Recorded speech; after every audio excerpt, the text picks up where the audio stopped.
আচ্ছা, আপনি যাদেরকে অনেক আপন মনে করেন, অনেক বেশি ভালোবাসেন, যাদের আপনি চোখ বন্ধ করে বিশ্বাস করতে পারেন, তাদের পাশে সবসময়ই থাকেন। তাদেরকে অনেক বেশি আগলে রাখেন।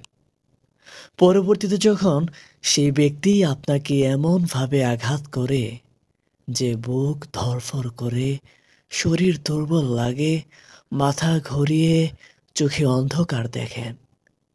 কষ্টে মনে হয় এক্ষুনি দম বন্ধ কষ্টে মনে হয় এক্ষুনি দম বন্ধ করে আসবে।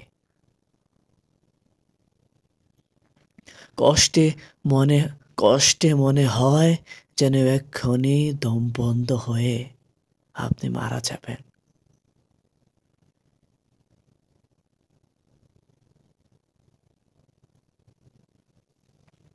আবার এই কষ্টগুলো দলা পাকিয়ে গলায় আটকে যায়। কান্নাও আসে না।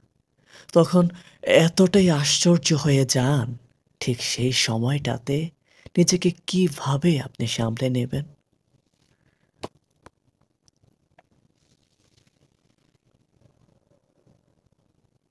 পরামর্শ দিয়ে সাহায্য করেন। আমার অবস্থা লিখে বর্ণনা করার মতো। পরামর্শ দিয়ে সাহায্য করেন। আমার অবস্থা লিখে বর্ণনা করার মতো পর্যায়ে নেই। ভীষণ অসুস্থ অনুভব করছি। কান্না করে কষ্টগুলো বের করতে চাইছি। কিন্তু সেটাও পারছি না।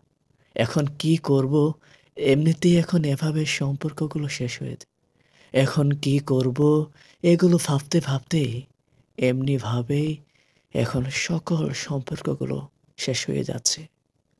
মানুষ কেন মানুষকে আপন ভাবতে পারে না? কেন পারে না আপন ভাবতে?